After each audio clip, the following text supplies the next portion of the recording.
In this video, we are going to find the domain of f of x equals the square root of x plus 1 all over the square root of x squared minus 4, and we're going to write our answer in interval notation. So first, we want to check the conditions of the numerator.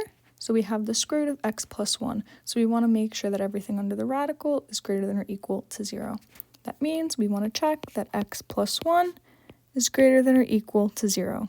We can subtract 1 from both sides to get that x is greater than or equal to minus 1. Now we want to check the denominator. So the denominator cannot be 0, and we also see that we have a square root in the denominator, so we want to check that everything under the square root is greater than 0. Remember, since it's in the denominator, we do not want it equal to 0. So we're checking that x squared minus 4 is strictly greater than 0. Now notice on the left-hand side, we have the difference of two squares. We have x squared and 4, which is a squared. So this factors as x plus 2 times x minus 2, and we want to check that this is greater than 0.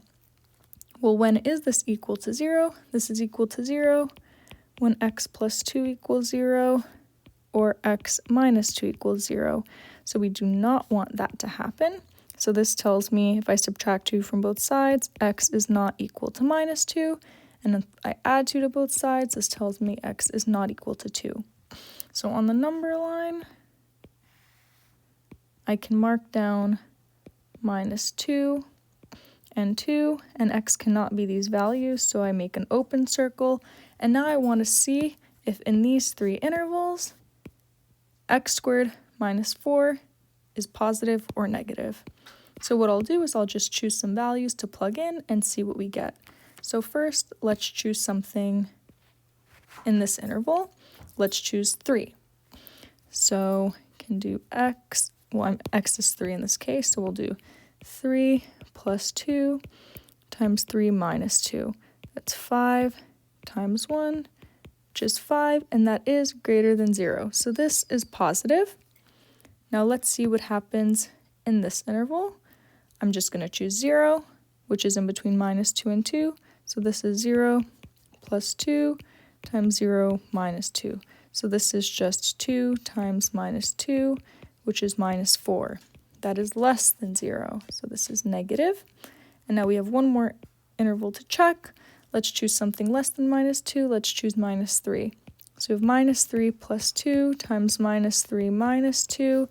This is minus 1 times minus 5, which is 5, which is positive. So this is positive. Great. So that means that everything in my interval is less than 2 or greater than 2. However, we also have to remember that we have a condition coming from the numerator that tells us that x is greater than or equal to minus 1. So if I find minus 1 over here, that tells me that x can be minus 1 and everything above it. But the denominator tells us that x can't be less than 2. So this automatically is not going to be in our interval, and this automatically is not going to be in our interval. So the only things that are in our interval are things that are greater than 2. So this area. So if we want to write our answer in interval notation, that's going to be 2, infinity. And remember, we're not including 2 because then the denominator equals 0. So this is our final answer. If this video was helpful, feel free to like and subscribe.